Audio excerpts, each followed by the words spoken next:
Today we take a closer look at the life of Osama bin Laden, the terrorist mastermind behind the tragic events of September 11th. This video is for educational and historical purposes only.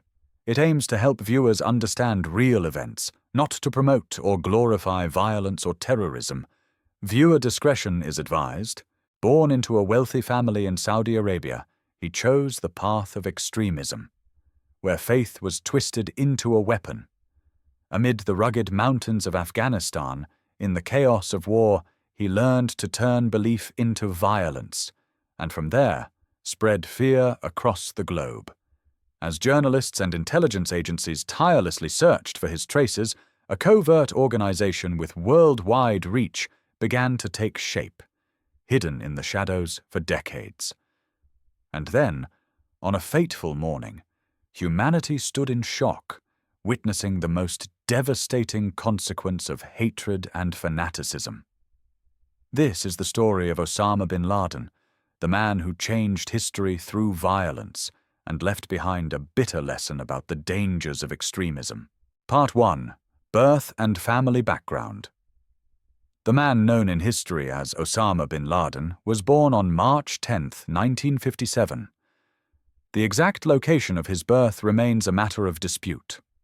For many years, international police organizations believed that he was born in the city of Jeddah in Western Arabia, but today, the majority agree that he was born in the capital city of Riyadh, Saudi Arabia. His father was Mohammed bin Awad bin Laden, born in 1908 in Yemen. When he was a child, his family migrated northward from Yemen to the Red Sea coast in Western Arabia, an area that today is part of Saudi Arabia, but at that time was still under dispute between the Ottoman Empire and the King of Saudi Arabia. In the 1930s, he rose to prominence as a successful construction contractor, working for the first ruler of Arabia, Abdulaziz ibn Saud.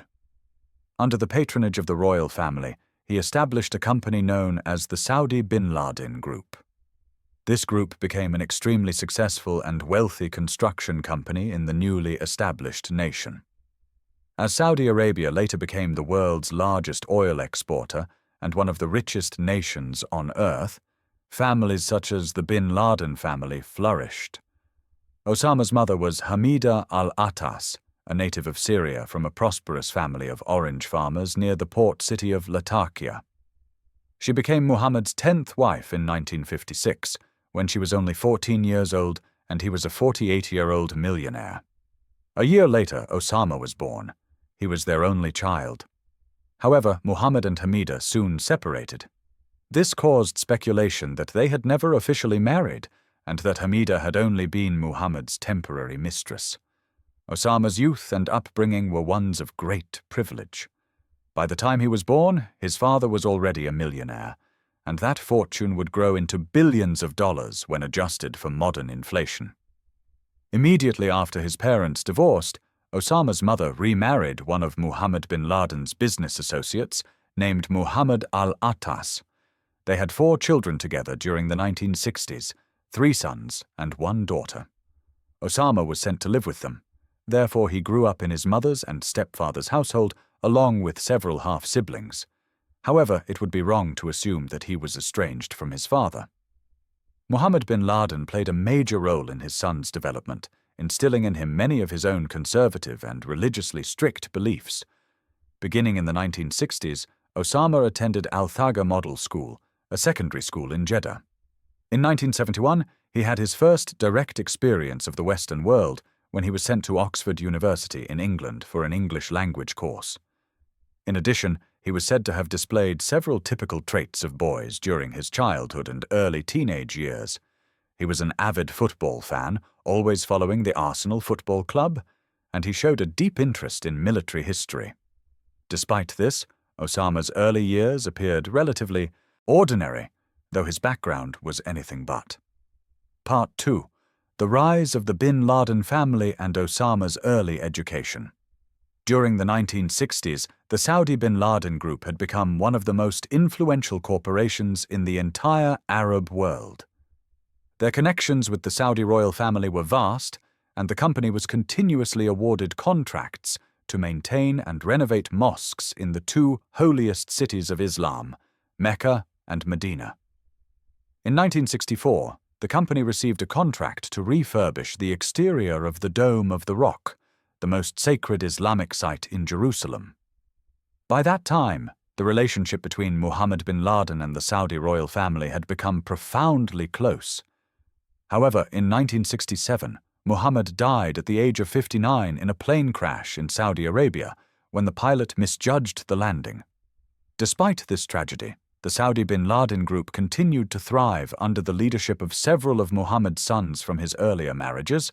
By the 1970s and 1980s, as the company diversified, it became a multi-billion-dollar enterprise with highly profitable contracts throughout the Middle East. Osama did not take part in the business activities of the Saudi bin Laden group after his father's death for the simple reason that he was still too young. Instead, he continued his studies. In 1976, at the age of 19, Osama began attending King Abdulaziz University in Jeddah, where he studied economics and business administration. There was little doubt that he would one day assume a position within the family's business empire. However, he began to drift away from business interests. Reports from acquaintances who knew bin Laden at the university stated that his main interests were religion, poetry, and Arabic literature. Clearly, he had no need to worry about money, education, or future employment, since Osama was set to inherit around $30 million from his father's estate. By that time, he had also married his first wife, a Syrian woman named Najwa Ghanem, in 1974, when he was only 17 years old. She was also his first cousin on his mother's side and became the first of at least 5 wives. Osama would eventually father more than 20 children throughout his lifetime. It is evident that from the mid to late 1970s, this was the period when Osama's ideological outlook began to take shape. Although much of the evidence from these years is vague and sometimes contradictory, the essential nature of his beliefs is clear. Osama began developing an Islamic globalist ideology early in life, a movement supporting the idea that Muslims in all nations should unite to defend and promote their faith. This belief echoed the era of the Arab caliphates from the 8th to the 11th centuries, which had ruled most of the Middle East, North Africa, and neighboring regions from the capital Baghdad. In the 1960s and 1970s, the center of Islamic globalism was the commitment to reduce and, if possible, end Western intervention in the Middle East, a region dominated by Britain and France since the collapse of the Ottoman Empire at the end of World War I, and where the United States was increasingly showing interest even as British and French influence declined. The Middle East in which Osama grew up was also one in which the newly established State of Israel, strongly supported by the United States, frequently went to war with its Muslim neighbors, notably during the Six-Day War of 1967 and the Yom Kippur War of 1973. Part 3. Ideological Influences and the Path Toward Radicalization. A particularly strong influence on Osama bin Laden during the 1970s was the work of Sayyid Qutb, an Egyptian Islamic scholar and political theorist who had been a member of the Muslim Brotherhood until he was imprisoned and executed in 1966. Qutb's writings had been widely taught in schools and universities throughout the Islamic world since the 1940s. They included arguments that Islamic jihad, or the struggle against evil, could be entirely justified in the pursuit of a new Islamic caliphate, and that Sharia law, the rigid interpretation of the Quran, should be implemented across all Muslim countries. A fiercely anti-Western sentiment also permeated much of Qutb's work, as he condemned the United States for being materialistic, atheistic, and lacking spiritual values. If there was a single decisive influence on bin Laden's ideological beliefs in the 1960s and 1970s, it was Qutb. Notably, Qutb's brother, Mohammed Qutb, became a devoted advocate of his ideas. Mohammed Qutb was a lecturer at King Abdulaziz University in Jeddah, while Osama was a student there in the late 1970s.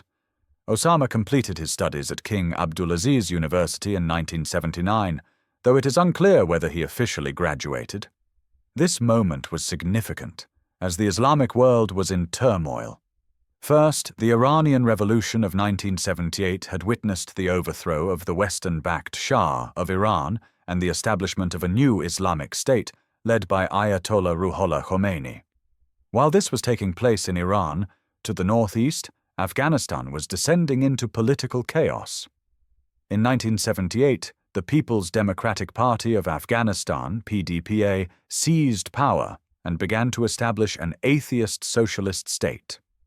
The PDPA had long-standing ties with the Soviet Union, and indeed the Russians had been interested in Afghanistan since the mid-19th century, when the country acted as a key buffer state between Russia and British India, and later Pakistan. However, there is no definitive evidence that the Soviet Union orchestrated the PDPA's rise to power in 1978. Still, they quickly formed a close alliance with the new regime in Kabul. When Islamic groups and other opponents of the PDPA began rebelling against the new government throughout 1978, the communist regime soon appealed to Moscow for help. At first, the support sent was limited. But as the PDPA's situation worsened, the Soviet Union effectively invaded Afghanistan in the final days of December 1979. By early 1980, thousands of tanks and tens of thousands of Soviet soldiers had been deployed as Moscow seized the country's major cities. Even before the Soviet invasion, Bin Laden had moved swiftly to Pakistan shortly after completing his studies at King Abdulaziz University. Pakistan had long played, and continues to play, an important role in international jihadist movements of the 20th and early 21st centuries. Although the country publicly condemned Islamic extremism on its territory, for decades it largely turned a blind eye. This was partly because Pakistan, as a Muslim state, had been locked in a long-standing Cold War with its Hindu neighbor India since Britain's partition of the subcontinent along religious lines in 1947. Pakistan would play a crucial role in Bin Laden's life over the next 3 decades. Once he arrived there in 1979, he quickly came under the guidance of Abdullah Azzam, a Palestinian-born jihadist who would go on to influence many of the most prominent Islamic terrorists of the late 20th century. Azzam encouraged Bin Laden to join the tens of thousands of Muslim men who were heading to Afghanistan to fight against the atheist Soviet invaders. These fighters were known as the Mujahideen, a term meaning those engaged in jihad, or simply holy warriors. Part 4. The Afghan War and the birth of Al-Qaeda in the early 1980s, Bin Laden began using his inherited wealth to recruit and train Mujahideen in Pakistan before they entered the mountainous regions of Afghanistan. Although his funding was modest compared to the billions of dollars spent by the United States and Saudi Arabia to equip and train anti-Soviet forces in both Afghanistan and Pakistan, these forces were being used as proxies by the US and Saudi Arabia to fight the Soviet invasion. Furthermore, although claims about the extent of Bin Laden's sponsorship and training by American agents during this period have often been exaggerated, there is little doubt that he had some limited contact with US special forces operating in the region during the 1980s. The war in which Bin Laden participated from 1980 onward developed much like other conflicts in Afghanistan over the past 2 centuries. By the end of 1980, with 80,000 Soviet soldiers committed and with superior weaponry, they were able to occupy and hold major cities and to support the PDPA regime following Marxist principles. However, the Mujahideen groups, including both moderate and extremist factions, mainly controlled areas outside the cities. The Hindu Kush Mountains, which covered much of the country, especially the east and north, provided ideal terrain for guerrilla warfare, and this was precisely the form that the Soviet-Afghan War would take throughout the 1980s. The conflict became extremely bloody as the Soviets used bombs and destroyed rural villages in an attempt to annihilate the guerrillas. By the mid-1980s, around 4 million of Afghanistan's 14 million people had been displaced, with hundreds of thousands becoming refugees in Pakistan and Iran. Although the war claimed at least 500,000 lives, and perhaps triple that number, it soon became known as a conflict comparable to America's Vietnam War as the Soviets faced an enemy they could not defeat. Throughout this time, Bin Laden was an important figure within the Mujahideen movement in Afghanistan. Initially, he began by supplying goods and materials to the fighters inside the country and helping transport those willing to take up arms against the Soviets from his homeland of Saudi Arabia to Pakistan, where they were trained and armed before moving northward. During these years, Bin Laden moved constantly between Pakistan and Mujahideen strongholds in the Hindu Kush Mountains. In 1984, he and his mentor Abdullah Azzam established Maktab al-Khidamat, translated as the Services Bureau, in Peshawar, a Pakistani city near the Afghan border. The organization's goal was to raise funds for the war from across both the Arab world and the Western world, to finance the continuation of the struggle against the Soviets. These funds were then used to purchase weapons and train Mujahideen. By 1986, the network had trained hundreds of fighters based in eastern Afghanistan at Bin Laden's compound known as Al-Masada, meaning the Lion's Den. These efforts led to a major Mujahideen assault against Soviet and Afghan communist forces in the Battle of Jaji during the late spring and early summer of 1987. While the battle had little strategic significance in the larger war, it brought Bin Laden significant fame among the Mujahideen and within the wider Arab world, in part due to reports of the battle provided by a rising Saudi journalist named Jamal Khashoggi, who was connected to Bin Laden but held very different political and religious views. The establishment of Maktab al-Khidamat during the 1980s was of great importance, as it laid the foundation for the jihadist movement that Bin Laden would radicalize further. As the war in Afghanistan drew toward the inevitable defeat of the Soviets and the collapse of the PDPA regime they supported by the late 1980s, attention turned to the future direction of the movement. Some members wanted it to remain a moderate organization and to continue humanitarian initiatives for those who had fought against the Soviets. But Bin Laden, Abdullah Azzam, and others opposed this.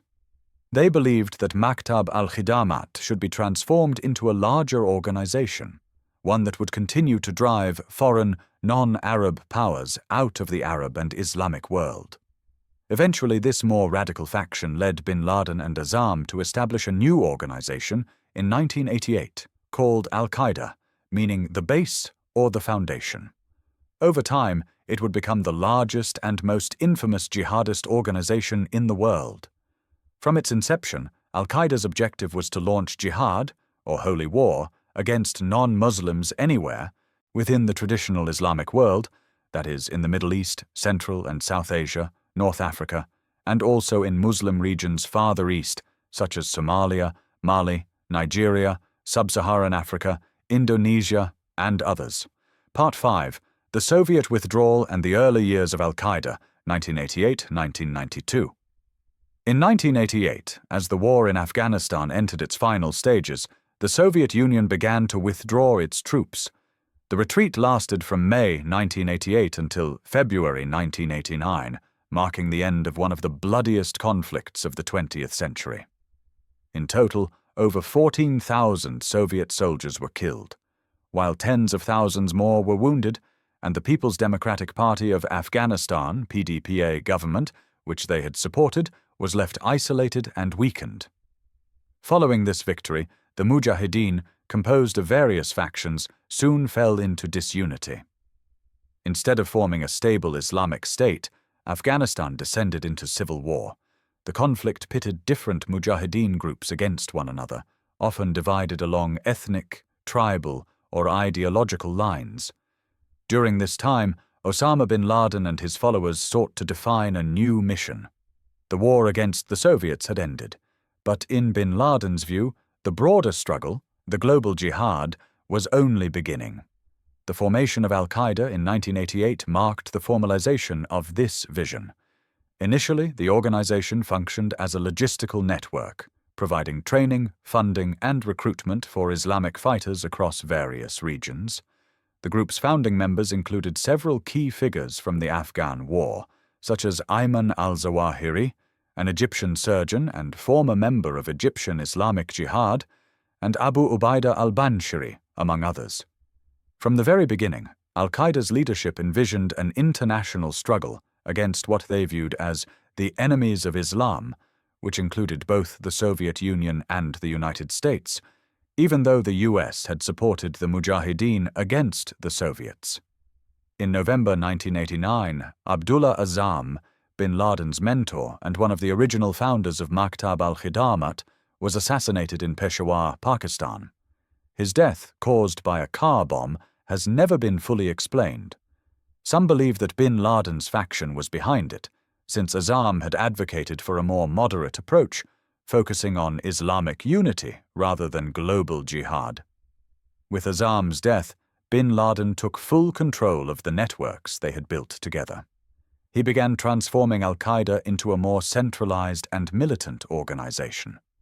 Following the Soviet withdrawal, Bin Laden returned to Saudi Arabia in 1989 as a celebrated hero of the Afghan jihad. However, it was not long before his views clashed with those of the Saudi royal family. In August 1990, Iraq's dictator Saddam Hussein invaded Kuwait, posing a direct threat to Saudi Arabia's borders. When the Saudi government decided to allow US and Western troops to be stationed in the country as part of the Gulf War coalition to defend against Iraq, Bin Laden was deeply angered. He believed that foreign soldiers, especially non-Muslims, should never set foot on the holy land of Islam, which included Mecca and Medina. He openly criticized the Saudi royal family for betraying Islam and relying on infidel armies for protection instead of calling upon Muslim fighters. In response, the Saudi authorities placed Bin Laden under surveillance and restricted his movements. By 1991, realizing that his opposition to the Saudi government could lead to his arrest, Bin Laden fled the country.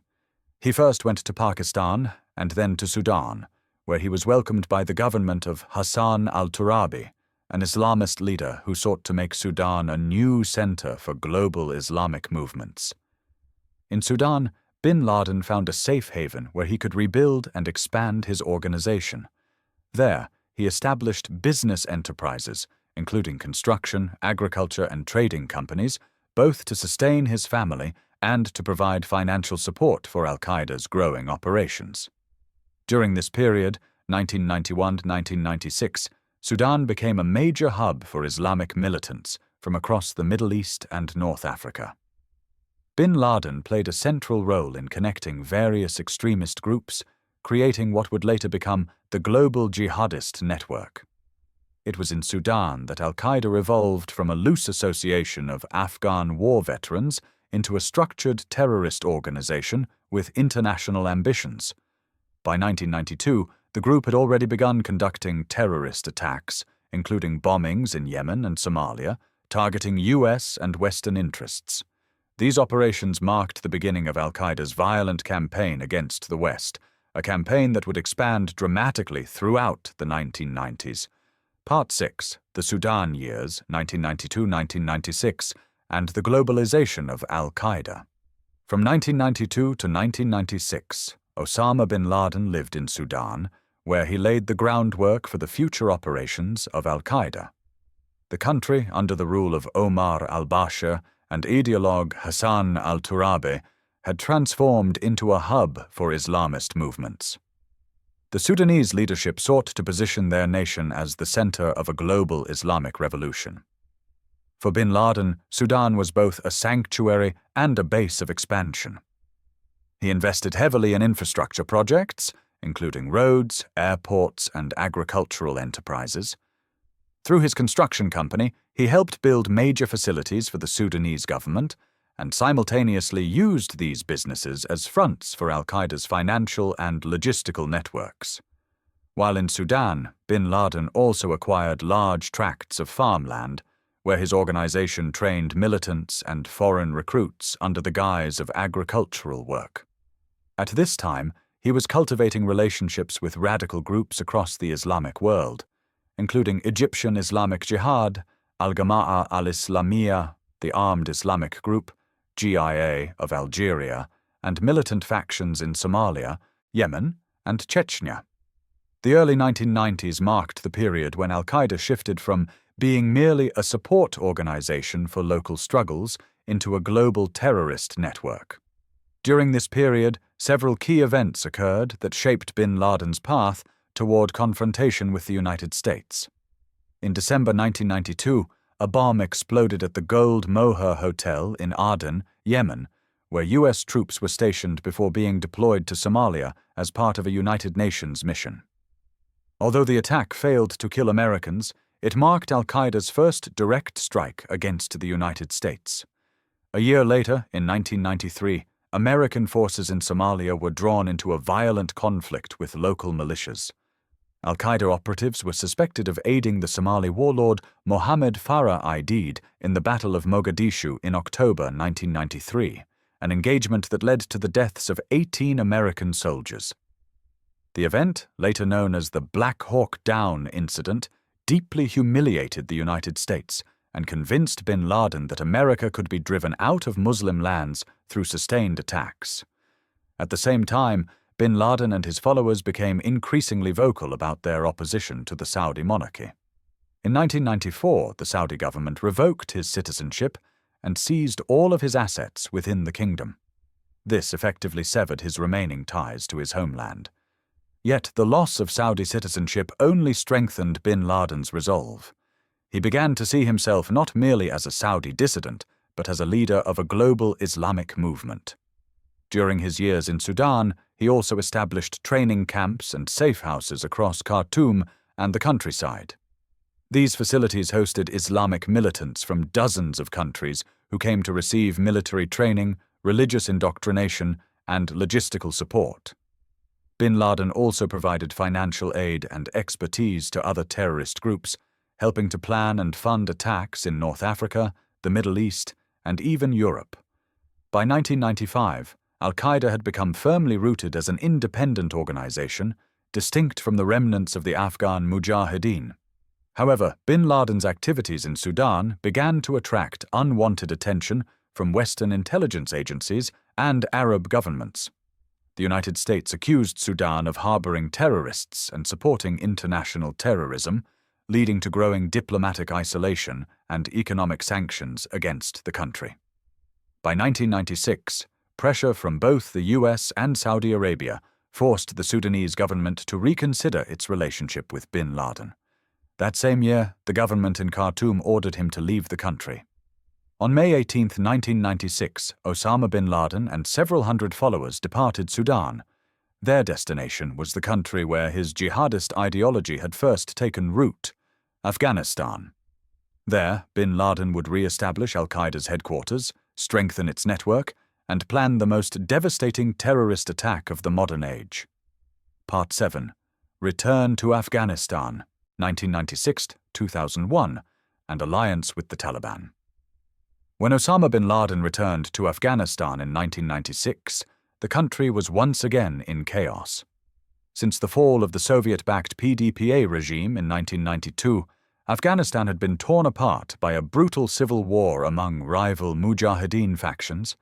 Out of this conflict emerged a new militant group known as the Taliban, composed largely of Pashtun students, Taliban means students, from religious schools in Pakistan. By 1996, the Taliban, under the leadership of Mullah Muhammad Omar, had captured Kabul and established the Islamic Emirate of Afghanistan. They imposed a strict interpretation of Sharia law, severely restricting the rights of women and enforcing harsh punishments for violations of Islamic codes. When bin Laden arrived, he was welcomed as an honored guest by the Taliban leadership. His previous experience fighting the Soviets and his reputation as a devout jihadist impressed Mullah Omar and other Taliban commanders. In exchange for providing financial and military support, bin Laden was granted sanctuary and allowed to rebuild his organization freely. Soon after his arrival, bin Laden issued his first public declaration of war against the United States. In August 1996, he released a document titled Declaration of War Against the Americans Occupying the Land of the Two Holy Places. In it, he condemned the presence of U.S. troops in Saudi Arabia, calling it a humiliation of Islam and urging Muslims to expel Western forces from all Islamic lands. 2 years later, in February 1998, he issued another, even more aggressive statement titled World Islamic Front for Jihad Against Jews and Crusaders. This document was co-signed by leaders of other extremist groups, including Ayman al-Zawahiri of Egyptian Islamic Jihad. It declared that killing Americans and their allies, both civilian and military, was the individual duty of every Muslim who was able to do so. These declarations represented a direct call to global jihad and marked a turning point in the ideology of al-Qaeda, transforming it from a regional militant organization into an international terrorist movement. Between 1996 and 2001, al-Qaeda grew rapidly in size, strength, and ambition. The organization established training camps throughout Afghanistan, where tens of thousands of recruits from more than 30 countries were trained in weapons handling, bomb-making, espionage, and guerrilla tactics. Bin Laden's base of operations was located near Kandahar, the Taliban's stronghold. There, he lived with his wives and children under tight security, often surrounded by hundreds of armed guards. From these bases, al-Qaeda began coordinating attacks across multiple continents. In August 1998, al-Qaeda operatives carried out simultaneous bombings at the U.S. embassies in Nairobi, Kenya, and Dar es Salaam, Tanzania.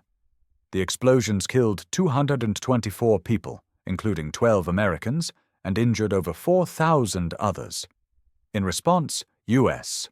President Bill Clinton ordered missile strikes on suspected al-Qaeda camps in Afghanistan and a pharmaceutical factory in Sudan believed to be linked to chemical weapons production. The strikes, however, failed to kill bin Laden and only reinforced his belief that the United States was at war with Islam. Over the next few years, al-Qaeda continued to expand its network, establishing sleeper cells in Europe, Southeast Asia, and North America. In October 2000, al-Qaeda operatives launched a suicide bombing against the U.S. Navy destroyer USS Cole in the port of Aden, Yemen. The attack killed 17 American sailors and wounded 39 others. Despite growing evidence of al-Qaeda's responsibility, the international community struggled to mount an effective response. By 2001, bin Laden and his inner circle had begun planning a far more ambitious operation, one that would bring the world's attention to their cause in the most devastating way possible. Part 8. The Plot, the Attacks of September 11, 2001, and the Immediate Aftermath. By late 1998 or early 1999, the plan to attack the World Trade Center in New York was approved by bin Laden, a plan first proposed by an associate, Khalid Sheikh Mohammed, in 1996. Throughout 1999, potential candidates to carry out the attacks were selected in Afghanistan. The leaders wanted people who could speak English and who were familiar with life in Western society for some period of time. A number of individuals, such as Mohammed Atta, Marwan al-Shehi, and Ziad Jarrah, were chosen quickly. Another candidate, later chosen, was selected after it was discovered that he held a commercial pilot's license and was a skilled pilot. By 1999, the operatives had been selected and placed in cells in the United States, operating in Arizona, Florida, and California. The final targets were chosen in early 2000 with the intention of hijacking several commercial airliners and crashing them into buildings in a coordinated terrorist attack. The two main targets were the Twin Towers of the World Trade Center in New York, while the Pentagon in Virginia was also targeted. It is also believed that a fourth airplane was planned to crash into the United States Capitol, the seat of the U.S. government in Washington, D.C. Plans were drawn up, and operatives were placed in the United States to carry them out. A date was selected for the simultaneous attacks. That date was September 11, 2001. It is believed the date was chosen partly because September is the 9th month, and the date written in the American format, 9/11, matched the U.S. emergency telephone number. However, it is more likely bin Laden chose September 11th because it coincided with the year 1683, when King John III Sobieski of Poland relieved the siege of Vienna by the Ottoman Empire, an event symbolizing the end of Ottoman expansion into southern Europe. Bin Laden chose that symbolic date as a declaration that the 2001 attacks would mark a new turning point in favor of Islam. On the morning of September 11, 2001, 19 hijackers acting as independent operatives began to carry out their orders. 5 hijackers boarded American Airlines Flight 11, scheduled to depart from Logan International Airport in Boston at 7:59 a.m., bound for Los Angeles. 5 others boarded United Airlines Flight 175 on the same route, which took off from Boston 15 minutes after Flight 11. 6 minutes later, at 8:20 a.m., American Airlines Flight 77 departed from Dulles International Airport in Virginia, not far from Washington, D.C. 5 hijackers were aboard this flight as well. Finally, 22 minutes later, at 8:42 a.m., United Airlines Flight 93 departed from Newark International Airport in New Jersey, bound for San Francisco. This flight had 4 hijackers. What followed was a horrific and haunting day for both the United States and the world. After takeoff, the hijackers on all 4 aircraft began to move to seize control. At 8:46 a.m., American Airlines Flight 11 crashed into the North Tower of the World Trade Center at an approximate speed of 750 km/h. For a moment, people across Manhattan wondered whether this was an accident. Then, at 9:03 a.m., United Airlines Flight 175 changed course and crashed into the South Tower, 17 minutes after the first impact, at an estimated speed of 800 km/h. Just over half an hour later, American Airlines Flight 77 struck the western side of the Pentagon in Virginia. Only United Airlines Flight 93 did not reach its intended target. It crashed into a field in Pennsylvania, while passengers attempted to retake control from the hijackers. The crashes into the Twin Towers occurred while over 10,000 people were inside starting their daily work. The building's structures were damaged by the impacts, and fires consumed the upper floors. Evacuations proceeded at a moderate pace as people had to descend dozens of staircases. The upper floors where the planes struck became infernos. Many who remained alive jumped to their deaths. The South Tower, struck second, collapsed at 9:59 a.m., followed by the North Tower 29 minutes later. In total, it is believed that 2,606 people perished in the towers and on the ground, along with 147 passengers and crew on the 2 planes that struck them. The Pentagon suffered fewer casualties on the ground, but nonetheless 125 people were killed there, plus 59 crew and passengers aboard the plane. All 40 people on United Airlines Flight 93, including passengers and crew, also died. The September 11, 2001 attacks were the deadliest terrorist acts in modern history. As the media began reporting within minutes around the world and footage of the planes hitting the towers was broadcast, the psychological impact was unparalleled. Initially, Bin Laden denied responsibility for the 9/11 attacks. On 16 September 2001, a statement attributed to him, later aired by Al Jazeera, denied involvement. However, in the months and years that followed, increasing evidence supported U.S. intelligence claims that he and al-Qaeda had orchestrated the attacks. On 18 September 2001, the U.S. Congress passed a joint resolution authorizing the use of force against those deemed responsible for the September 11 attacks.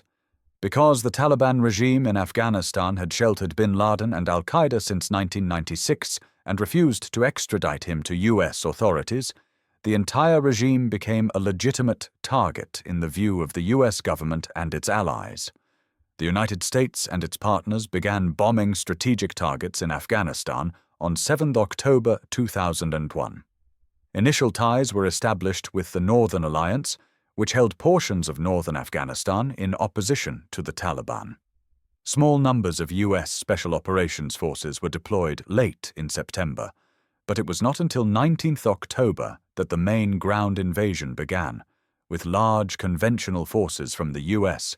and dozens of allied countries entering Afghanistan. The war in Afghanistan led to an early and rapid victory for the U.S. and its allies. By early November, American forces had surrounded Kandahar. An aerial strike on 12th of November successfully killed one of bin Laden's closest allies, the third-ranking member of al-Qaeda, Abu Hafs al-Masri, name as given in the original.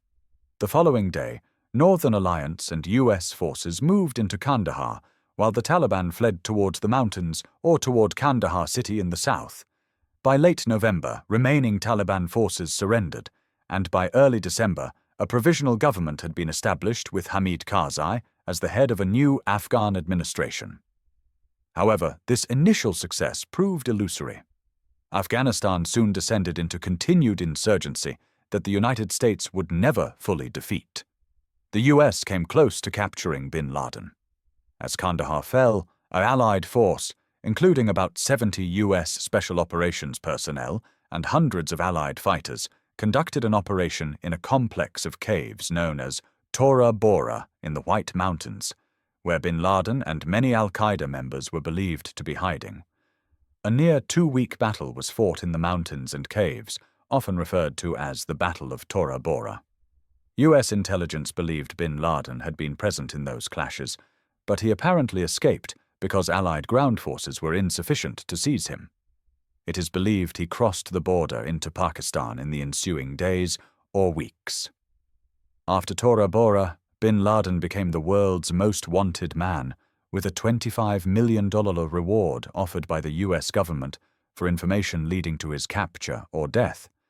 This bounty was later increased to $50 million in 2007. In the years after his escape from Afghanistan in 2001, bin Laden's whereabouts were the subject of much speculation. Although he was the most hunted man in the world and known globally, his locations were kept secret. Even U.S. intelligence could only piece together fragments of his movements. By the mid-2000s, it became clear that bin Laden and many senior al-Qaeda members had spent much of those years in Pakistan, living under unofficial protection by elements within Pakistan's political and security apparatus. While in Pakistan, bin Laden and al-Qaeda continued to plan and authorize terrorist operations worldwide, though attacks directly against the United States became more difficult after 2001 due to enhanced aviation and national security measures. Al-Qaeda nonetheless continued to strike Western targets in the Middle East, Africa, and Asia. Part 9. The Hunt for bin Laden and His Death in Abbottabad, 2001-2011. After escaping from Afghanistan at the end of 2001, Osama bin Laden remained in hiding for nearly a decade. During this period, he continued to release audio and video recordings through Al Jazeera and other media outlets, calling for attacks against the West and urging Muslims to continue the global jihad. U.S. intelligence agencies devoted enormous resources to locating him. Initial searches focused on Tora Bora and the Afghan-Pakistani border regions, particularly the tribal areas of Waziristan. Despite numerous reports and occasional sightings, bin Laden managed to evade capture. From 2002 to 2004, several of his closest lieutenants, including Khalid Sheikh Mohammed, the principal architect of the 9/11 attacks, were captured in Pakistan during joint operations by the CIA and Pakistani intelligence ISI. These arrests gradually weakened al-Qaeda's centralized structure, but bin Laden himself remained untraceable. By the mid-2000s, U.S. intelligence analysts began to suspect that bin Laden had not remained in the remote mountains, but might instead be hiding in an urban area where he could blend in more easily. In 2007, attention turned to a man known as Abu Ahmed al-Kuwaiti, a trusted courier of bin Laden. The CIA had long known of this name, but only around 2009 did they identify his real identity and begin tracking his movements. By August 2010, surveillance of al-Kuwaiti led U.S. intelligence to a large, unusually secure compound in Abbottabad, a quiet garrison town in northern Pakistan, about 120 kilometers from Islamabad. The property stood out. It was enclosed by high concrete walls topped with barbed wire, had no internet or phone connections, and its residents burned their garbage instead of placing it outside for collection. After months of satellite observation and intelligence gathering, analysts concluded with growing confidence that Osama bin Laden was living in the compound. President Barack Obama and his national security team deliberated for weeks on how to proceed. Finally, on May 1, 2011, President Obama authorized a covert operation to capture or kill bin Laden. The mission, codenamed Operation Neptune Spear, was carried out by members of the U.S. Navy SEALs, specifically SEAL Team 6, DEVGRU, under the command of the Joint Special Operations Command, JSOC. Shortly after 11 p.m. local time, 2 stealth Black Hawk helicopters carrying U.S. Special Forces crossed from Afghanistan into Pakistan. The operation lasted approximately 40 minutes. One of the helicopters crash-landed inside the compound due to a loss of lift caused by the high walls, but no U.S. personnel were killed. The SEALs quickly secured the area, eliminating several of bin Laden's guards and family members who resisted. Bin Laden himself was found on the 3rd floor of the main building. When confronted, he reportedly resisted and was shot twice, once in the chest and once in the head. His body was identified through facial recognition and later confirmed via DNA testing aboard the USS Carl Vinson, an American aircraft carrier in the Arabian Sea, where his remains were buried at sea within 24 hours, in accordance with Islamic tradition.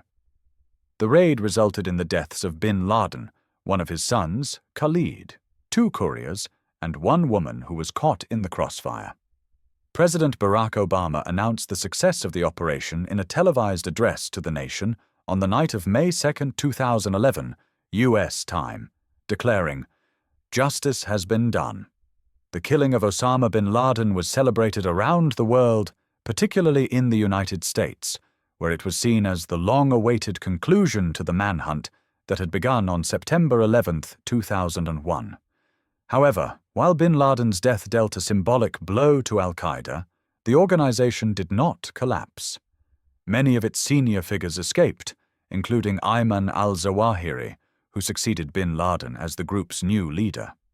Al-Qaeda's regional branches, in Yemen, Iraq, North Africa, and Syria, continued to operate, and in later years new jihadist groups such as the Islamic State, ISIS, emerged inspired by the same ideology that bin Laden had helped to spread.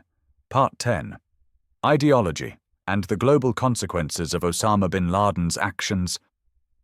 The death of Osama bin Laden in 2011 did not mark the end of the ideology he had shaped and spread.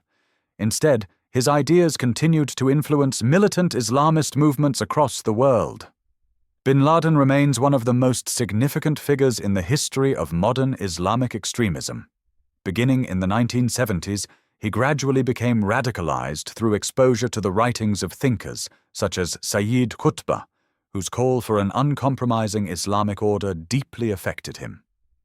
This ideological radicalization, combined with the vast financial resources he inherited from his family's construction empire in Saudi Arabia, and the connections he enjoyed within Saudi society, allowed him to wield enormous influence. When the Soviet invasion of Afghanistan began in 1979, bin Laden was able to mobilize resources and fighters to wage jihad against the Soviets, a struggle that would define the first major stage of his life. Had his efforts ended there, he might have been remembered as a minor figure in Cold War history. But after the Soviet withdrawal, bin Laden's ambitions expanded. He came to see the Western presence and influence in the Islamic world as the new enemy, and devoted himself to the creation of a global jihadist movement. During the 1990s, his opposition to U.S. involvement in the Gulf War and to the continued presence of American troops in Saudi Arabia intensified his hostility toward both the Saudi royal family and the United States. Under his leadership, al-Qaeda evolved into a highly organized and well-financed international terrorist network. The 1998 bombings of the U.S. embassies in Kenya and Tanzania, which killed hundreds and injured thousands, marked a turning point, announcing al-Qaeda's emergence on the global stage. Yet it was the September 11, 2001 attacks that made bin Laden infamous worldwide. In a matter of hours, 19 hijackers acting on his orders killed more than 2,700 people, striking at the very heart of the world's most powerful nation. The aftermath reshaped global politics and security. The attacks led directly to the US invasion of Afghanistan and later to the Iraq War, both justified under the War on Terror. For 2 decades, these wars would define international relations, drain resources, and claim hundreds of thousands of lives. The fear of terrorism led to sweeping changes in global security, stricter airport screenings, expanded surveillance powers, and new international counter-terrorism alliances. The ripple effects also included the rise of Islamophobia and the stigmatization of Muslim communities in many Western countries. Despite his death, Bin Laden's legacy endured through new extremist organizations. In 2004, a Jordanian militant named Abu Musab al-Zarqawi allied with al-Qaeda in Iraq to form the Islamic State of Iraq. By 2014, under Abu Bakr al-Baghdadi, this group had evolved into the Islamic State of Iraq and the Levant, ISIL or ISIS, which declared a new caliphate and unleashed a wave of violence even more brutal than al-Qaeda's. Although ISIS eventually lost its territories in Syria and Iraq by 2017, jihadist movements inspired by bin Laden's vision continue to operate in regions such as the Sahel, Somalia, Yemen, and Southeast Asia. By the early 2020s, the overall threat of global jihadism had declined in scale but persisted in form. The Taliban regained control of Afghanistan after the US withdrawal in 2021, demonstrating that the ideological struggle bin Laden helped ignite remains unresolved. Osama bin Laden's impact on the modern world is immeasurable. He turned a regional struggle into a global confrontation between militant Islamism and the West, triggering wars, shaping politics, and altering the course of international security for generations. His life, from a privileged Saudi upbringing to his violent death in Abbottabad, represents the transformation of personal conviction into one of the most destructive ideologies of the 21st century. Although he died in obscurity, buried anonymously at sea, the consequences of his actions continue to shape global history.